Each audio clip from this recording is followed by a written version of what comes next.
శ్రీకృష్ణ పరబ్రహ్మణే నమః. నిన్నటి పారాయణంలో మనం నారాయణుడు ఎందుకు విష్ణులోకానికి వెళ్ళాడు, ఎటువంటి తప్పుడు పనులు చేసిన వాళ్ళని నరకానికి తీసుకురావాలి అని యమధర్మరాజు చెప్పడం, ఇలాంటి విషయాలను తెలుసుకుంటున్నాం.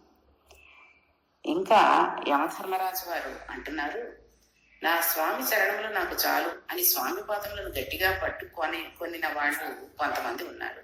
ఎవరు భక్తితో ఈశ్వరుడి పాదములు పట్టుకుంటున్నారో, కష్టంలో సుఖంలో ఆయన పేరు చెబుతూ ఉంటారో, అటువంటి వారిని, ఈశ్వరుని నామం చెప్పిన వారిని, వారికి సంబంధించిన 4 తరముల వాడిని, వారితో కలిసి ఉండే వాళ్ళని తొందరపడి తీసుకురావద్దు. బాగా పరిశీలించండి, సాధ్యమైనంత తేలికగా విడిపించండి. ఈలోగా అక్కడికి విష్ణుదూతలు కనుక వచ్చినట్లయితే మీరు వచ్చేయండి. వాళ్ళు మీకన్నా అధికులు, వాళ్ళు చెప్పినది మనం చెయ్యాలి, వాళ్ళ జోలికి వెళ్ళవద్దు అని తీర్పు చెప్పాడు. దీనిని బట్టి మనకు అన్నిటికన్నా ఈశ్వరనామం గొప్పది అని తెలుస్తోంది. ఈ నామములు చెప్పుకోవడం వలన అది మనిషిని తరింపజేస్తుంది. అందువలన మనం నామమును ముందుగా పట్టుకోవాలి. అది మిమ్మల్ని ఎటు తీసుకువెళ్లాలో అటు తీసుకువెళ్తుంది. అందుకని మనం ఆ నామాన్ని పట్టుకోవడం ముందు నేర్చుకోవాలి. అటువంటి విశిష్టమైన విషయములు చెప్పినది ఈ ఆఖ్యానం. రామదాసు గారు అంటారు, నిరంతరము నా నాలుగు మీద ఈశ్వరనామము నర్తన చేయగలిగిన అదృష్టమును ఈశ్వర నిర్హేతుకముగా కటాక్షించు అని అంటారు. అలాగే దూర్చటి వారు మార్కండేయుడు ఈశ్వరనామం చెప్తుంటే స్వామి యమధర్మరాజు గని తన్నాడు అని కూడా చెప్తూ ఉంటారు. అంటూ ఇలాంటివన్నీ శంకర భగవత్పాదులు, దూర్చటి కవి, కాళహస్తీశ్వర శతకంలో కూడాను చెప్తూ ఉంటారు. ఈ రామదాసు గారు అసలు ఎందుకు భగవన్నామం చేయాలి అన్నది. శివానంద లహరిలో శంకర భగవత్పాదులు ఒక విషయం చెప్తూ పొంగిపోతూ ఉంటారు. అటువంటి వైభవం కలిగిన నామం ఏది ఉన్నదో ఆ నామం వ్యాస భగవానుడి అనుగ్రహంగా, పోతనామాచ్యుల అనుగ్రహంగా, మన గురువుల అనుగ్రహంగా, శ్రీకృష్ణ పరమాత్మ అనుగ్రహంగా నిరంతరము మన నాలుకయందు నర్తించు భాగ్యము మనకు కలుగుగాక అని ఈశ్వరుడు మనలను కటాక్షించుగాక. ఈ అజామేళోపాఖ్యానమును ఎవరు చదివారో వారు విశ్వాసముతో నామం చెప్పి ఈశ్వరుడికి నమస్కరిస్తే వారికి ఈ జన్మలో యమదూతలతో సంవాదం లేదు అని వ్యాస మహర్షి అభయమిచ్చారు. ఇది దీని ఫలశ్రుతి. కాబట్టి మనం ఏదో నామం నోటితో చెప్పేస్తున్నాం, చేతితో పనిచేసేస్తున్నాం, కళ్ళతో చూసేస్తున్నాం అని అనుకోకుండా కళ్ళు, మనసు, చెయ్యి మనం పూజ చేసేటప్పుడు కూడా చూడండి, కొంత యాంత్రికంగా అష్టోత్తరం చదువుతూ ఉంటాం. అది నోటికి వచ్చేసింది అనుకోండి, గబగబ గబగబ అష్టోత్తరం అయిపోతూ ఉంటుంది. పువ్వులు దేవుడి మీద చల్లేస్తూ ఉంటాము. పువ్వులు కూడా మనం చెప్పేస్తూనే ఉంటాము. పువ్వులు ఎలా వెయ్యాలో అన్నది కూడా మనం ఒక రకంగా ఆలోచించకుండా స్వామి మీద వేసేస్తూ ఉంటాం. ఆ పువ్వులు పెట్టేటప్పుడు తొడిమలు తీసేసేయాలి. ముళ్ళు లాంటివి లేకపోతే పురుగులు లాంటివి ఏమైనా పువ్వుల్లో దూరినా అవి తీసేయాలి. ఏమాత్రం నలిగినా చిలిగినా అటువంటి పువ్వుల్ని మనం దేవుడికి పెట్టకూడదు. కొంతమంది పారిజాత పూలు కింద పడ్డవే పెట్టాలి, కాబట్టి భూమి మీద పడినవి ఏరి తెచ్చుకొని మళ్ళీ కడిగేసుకుని పెడతాము అని అంటారు. అది ఒక రకంగా తప్పే. ఎందుకంటే పారిజాతం పుష్పం చెట్టు కింద ఒక గుడ్డ గాని ఒక పేపర్ గాని వేసి దురిపితే, లేదు రాత్రంతా ఉంచగలిగితే, రాత్రంతా ఉంచితే ఈ కుక్కలు అవి చింపేస్తాయి వాటి మీద. కాబట్టి పొద్దున్నే మనం వెళ్ళి ఒక పేపర్ గాని ఒక చిన్న చీర లేకపోతే ఉతికారేసిన చీర లాంటిదో ఏదో వేసి దాని మీద కనుక ఈ దులిపినట్టయితే వచ్చిన పువ్వులతోటే భగవంతుణ్ణి మనం పూజ చేసుకోవాలి. పువ్వులు గాని కొబ్బరికాయ గాని మనం కడిగేసి స్వామికి వాడకూడదు. కాబట్టి ఇటువంటివి చేసేటప్పుడు 1-2 సార్లు మనం ఆలోచించుకుని మనకు తోచిందేదో మనం చేయకుండా పెద్దవాళ్ళు చెప్పింది చెయ్యాలి. ఇకపోతే చాలా మంది ఏం చేస్తూ ఉంటామంటే, ముఖ్యంగా చేసే పొరపాటు, పువ్వు మనకి బయటికి అందంగా కనిపిస్తుందని చెప్పి తొడిమి దేవుడి వెంపుకు పెట్టి పువ్వు మన వెంపుకు కనపడేటట్టుగా పెడతాం. అది తప్పు అసలు. ఎందుకంటే తొడిమి గట్టిగా ఉంటుంది, అది స్వామికి తగిలితే చాలా పొరపాటు. కాబట్టి పువ్వుని కాస్త క్రాస్గా అయినా పెట్టి పువ్వుల రెప్పలు తగిలేటట్టుగానే పెట్టాలి. లేదా పువ్వుని స్వామి వెంపుకు తెప్పి తొడిమలు మన వెంపుకు ఉండేటట్టుగా పెట్టుకోవాలి. అసలు పువ్వుల కాడలన్నీ ఏ పుష్పానికైనా సరే పువ్వుల కాడలు తీసేసి పెట్టుకోవాలి. అది కాక కొంతమంది ఈ చామంతులు, బంతులు, గులాబీలు లాంటివి పువ్వుల రెక్కలన్నీ కూడా చిదిమేసి ఆ పువ్వుల రెక్కలతో పూజ చేస్తారు. అంటే మహాపాపం. పువ్వుగా ఇచ్చాడు భగవంతుడు, అంతేగాని దాన్ని తుప్పలు చేసేసి, మన పువ్వులు తక్కువ ఉంటే 4 పువ్వులు పెట్టి మిగిలిన మిగిలింది నమస్కారాలు పెట్టుకోండి, అంతేగాని చితిమేసి పెట్టడం లాంటివి చెయ్యొద్దు. ఇక మనం పూజ చేసేటప్పుడు మనకి అష్టోత్తరం నోటికే వచ్చేసింది అనుకోండి, శివ అష్టోత్తరమో విష్ణు అష్టోత్తరమో నోటికి వచ్చేసింది, నోటితో గబగబా చదివేసుకుంటున్నాం. ఈ పువ్వులు ఇన్ని తీసుకొచ్చి అక్కడ ఆవిడ పెట్టిందో మనమే పెట్టుకున్నామో పెట్టినవి ఆ పువ్వులు ఒక్కొక్కటి వేసేస్తున్నాం. ఆ పువ్వులో మన దృష్టి పువ్వులు వేస్తున్న దాని మీద ఉండదు, చదివేస్తున్నాం అయిపోతుంది. దేవుడికేసి కళ్ళు మాత్రం దేవుడికేసి ఉంటాయి, నోరు అష్టోత్తరం చదువుతుంది, చేతులు పువ్వులు జల్లేస్తూ ఉంటాయి. ఈ పువ్వులు పెట్టేటప్పుడు అది పిచ్చి పువ్వా, దానికి ఏమైనా నల్లగా మాడిపోయిందా, లేకపోతే అందులోంచి ఏమైనా పురుగులు పుట్రలు ఉన్నాయా, చీమలు పట్టేశాయా, ఏమిని చూడని దేవుడి మీద వేసేస్తూ ఉంటాం. అది మహాపాపం. అటువంటి పని ఎప్పుడూ చేయకండి. కావాలంటే శుభ్రంగా ముందు పువ్వులన్నీ అమర్చుకోండి. ఆ అమర్చిన తర్వాత నీళ్లు కూడా కొంతమంది అలాగే పోసేస్తూ ఉంటారు. స్నానం సమర్పయామి అన్నప్పుడు మీద నుంచి ఇలా ఇలా ఇలా ఇలా పోసేస్తూ ఉంటారు. అవి పెద్ద పెద్ద విగ్రహాలు ఉన్నప్పుడు తర్వాత మనం ఒక పూజ ఏదైనా ఇప్పుడు సత్యనారాయణ వ్రతము లేకపోతే ఇలాంటి పూజలు చేసేటప్పుడు చేస్తాం. లేదు అన్నప్పుడు నిత్య పూజ చేసేటప్పుడు వేరే విగ్రహాలని పక్కన ఒక పళ్ళల్లో పెట్టుకుని దానికి స్వామికి స్నానం చేయించి మళ్ళీ తుడి చేసి అప్పుడు కుంకుమ బొట్టు అది పెట్టి అప్పుడు మళ్ళీ మన యథాస్థానంలో పెట్టగలగాలి. అలా చేయగలిగితేనే ఈ పూజ చేయగలగాలి. లేదా మనసులో స్నానం చేయిస్తున్నాను, స్నానం సమర్పయామి అర్ఘ్యం సమర్పయామి అన్నది అనుకోవాలి. కాబట్టి పూజా విధానంలో అసలు పూజా విధానం ఏమిటి, ఏ రకంగా చెయ్యాలి అనే దాని గురించి కూడా ఉంది. అది తర్వాత మనం ఈ భాగవతం అది అయిన తర్వాత తెలుసుకుందాం.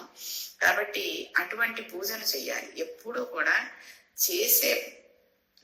చేసే పని, చేత్తో చేసే పువ్వు పెట్టడం, తర్వాత నోటితో పలికే నామం, తర్వాత భగవంతుని చూసే చూపు, ఈ మూడు కూడా ఒకే లైన్ లో ఒకేసారిగా వెళ్ళాలి. 3 రైలు పట్టాలు ఎలా ఉంటాయో ఆ 3 రైలు పట్టాల మీద నుంచి రైలు వెడుతుంటే ఎలా ఉంటుంది, 2 పట్టాలు కాదు 3 పట్టాలు ఉంటే ఎలా పెడతాయి అన్నది చూసుకుంటూ మన దృష్టి చేత్తో చేసే పని, నోటితో పలికే నామం, కళ్ళతో చూస్తున్నాం కాబట్టి దృష్టి 3 ఒకేసారిగా ఒకే నామాన్ని పలుకుతూ ఒకే పువ్వును అలా పెడుతూ స్వామి మీద పెడుతూ ఆ దృష్టిని స్వామి పాదాల మీద పెడుతూ చేసుకోవాలి.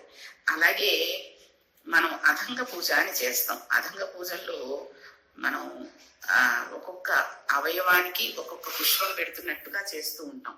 అటువంటప్పుడు అది మనం కింద పాదాల నుంచి పాదాలు, పిక్కలు, మోకాళ్ళు, తర్వాత తొడలు, స్వామి నడుము, తర్వాత వక్షస్థలం, చేతులు, మెడ, కంఠం, భుజాలు, తర్వాత నోరు, ముక్కు, కళ్ళు, శిరస్సు అయిన తర్వాత సర్వం సమర్పయామి అని పైనుంచి పువ్వులు జరిగితే పాదాల వరకు అలా పడినట్టుగా వెయ్యాలి.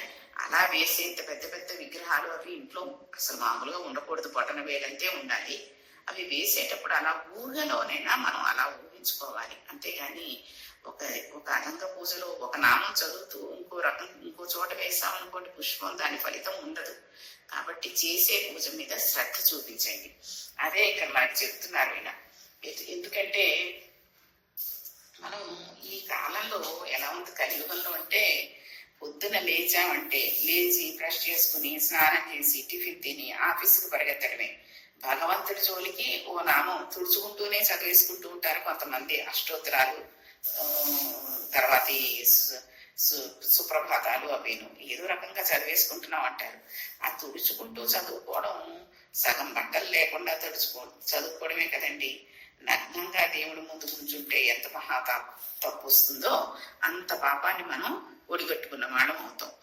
అలాగే ఇంకొక ముఖ్య విషయం ఏంటంటే, మనం ఈ అగరత్తులు వెలిగించినప్పుడు చిన్న రవ్వ గనక మన పంచ మీదో చీర మీదో పడి ఒక చిన్న చిల్లులాగా పడితే అటువంటి వస్త్రాన్ని మనం కట్టుకోకూడదు.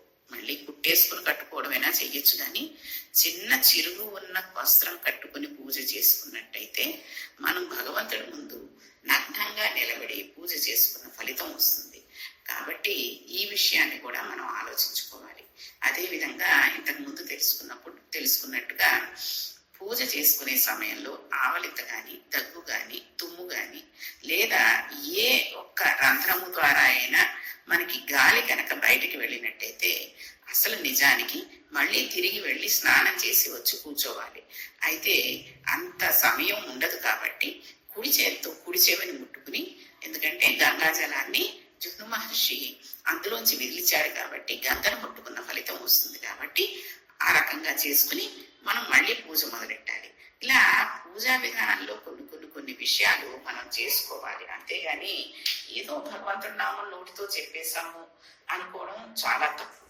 కాబట్టి ఎవరైతే భక్తితో ఈశ్వరి పాదాలు పట్టుకుంటున్నారో, కష్టంలో సుఖంలో ఆయన పేరు చెప్పుకుంటూ ఉంటారో, కష్టంలో సుఖంలో అంటే మనం అది శివ నారాయణ అన్నది అలవాటు చేసుకున్నాం అనుకోండి, కూర్చుంటే నారాయణ అనుకుంటాం, లేస్తే నారాయణ అంటాం. స్టవ్ మీద చూడండి, స్టవ్ మీద నుంచి ఒక పెద్ద గిన్నెని తీసి వల్ల మీద పెట్టాలనుకోండి, సాయిరామను నారాయణను అనుకుంటూ చేసామనుకోండి, ఆ గిన్నె పడిపోతుందన్న బెంగ ఉండదు. మనకి ఈ నామం పలికినందుకు ఒక రకమైన పుణ్యం కూడా వస్తూ ఉంటుంది. అలాగే పాలు పొంగిపోతున్నప్పుడు చాలా మంది అయ్యయ్యో అయ్యయ్యో పాలు పొంగిపోతున్నాయి, అయ్యయ్యో శుక్రవారం కూడాను మంగళవారం కూడాను అనుకుంటారు. అది వాడికి బాధ ఉండొచ్చు, కానీ అది తప్పు. ఎందుకంటే అగ్నిలోకి పాలను పోస్తున్నాం, అది ఒక మహా హోమం చేసినంత ఫలితం వస్తుంది. అలానే కావాలని పాలన్నీ పొంగిపోయి స్టవ్ లో పడిపోయేటట్టు చేయకండి. పూర్వం అంటే అగ్నిహోత్రం ఉండేది, ఆ మంటలు కర్రలకు కట్టె పుల్లలతోటి స్టవ్లు అవి ఉండేవి కాబట్టి పర్వాలేదు. కానీ ఇప్పుడు అంతా స్టవ్లు జిడ్డు అంతా పోయి వెలగడం మానేస్తాయి, మళ్ళీ తర్వాత వంట చేసుకోవడానికి ఉంటుంది. కాబట్టి అంత బాధపడిపోయేంత విషయం కాదు. పాలు పొంగాయి, సాయిరామనో లేకపోతే శివానో లక్ష్మీనారాయణనో అనుకుందాం అనుకోండి, ఆ హోమం చేసిన ఫలితం మనకు వస్తుంది. కాబట్టి పాలు పొంగిపోయి దగ్గరుండి చూసుకోవడమే ముఖ్యం. ఎప్పుడైనా పొరపాటున పొంగినా యువతల వాళ్ళు ఎప్పుడూ పొంగించినట్టుగా ఆ పాల దగ్గర నుంచిన వాళ్ళని నానా మాటలు అంటూ ఉంటారు. కాబట్టి అవన్నీ కూడా పొరపాట్లు. చూసుకుని శుక్రవారం అవనండి, మంగళవారం అవనండి, ఏ వారం అయినా కూడా మనం జాగ్రత్తగా ఉంచుకుని, ఒకవేళ పొంగినా మనం బెత్త పైన పెట్టుకోకుండా స్వామిని తలుచుకుని తర్వాత శుభ్రంగా స్టవ్ తుడి చేసుకుంటే సరిపోతుంది. కాబట్టి ఈశ్వర నామాన్ని మనం మనస్ఫూర్తిగా, మన ఇంద్రియాలన్నీ మన మనస్సులో కట్టుబడేసి ఉంచేసుకుని జాగ్రత్తగా ఉంచుకుని మనం నామం చేసుకున్నట్టయితే తప్పకుండా స్వర్గానికి వెడతారు, యమదూతలు రారు. అలాగే ఈ అజామిలుడి కథని, వృత్తాంతాన్ని విన్నవారు చదివిన వారు కూడా ఎప్పటికైనా సరే, అంటే ఇది శ్రద్ధగా విన్న వాళ్ళకి, శ్రద్ధగా చదివిన వాళ్ళకి మాత్రమే, ఇంక ఎప్పుడూ కూడా యమదూతలు వచ్చి తీసుకువెళ్తారు అనేటటువంటిది లేనే లేదు. ఈ అజామేడోపాఖ్యానం చదివిన వాడికి, విశ్వాసంతో నామం చెప్పిన వాడికి, అంటే విశ్వాసంతో భగవంతుడి నామం చెప్పిన వాడికి, ఈశ్వరుడికి నమస్కరిస్తే వాడికి ఈ జన్మలో యమదూతలతో సంవాదం లేదు అని వ్యాస మహర్షి అభయం ఇచ్చారు. ఇది దీని ఫలశ్రుతి అన్నమాట. కాబట్టి మనమందరం కూడా భగవంతుడిని మనస్ఫూర్తిగా ధ్యానించి మనకి కూడా ఇక మోక్షాన్ని ఇచ్చి, నరకం అనేది యమలోకానికి వెళ్లకుండా ఉండడం అనేది జై స్వామి అని దండం పెట్టుకుందాం. ఈ భాగవతంలో ఆణిముత్యాల్లో ఒకటైన వృత్రాసుర వృత్తాంతం అనేది రేపటి పారాయణంలో మనం తెలుసుకుందాం. ఇది కూడా ఒక మహత్తరమైన విషయం. ఈ విషయాలన్నీ కూడా కథలుగా కాకుండా మీరు రోజు ఒకసారి ఒక్కొక్క రోజు ఒక్కొక్కటి కనుక విన్నారు అంటే చాలా మంచి మంచి ఫలితాలను అనుభవిస్తారు.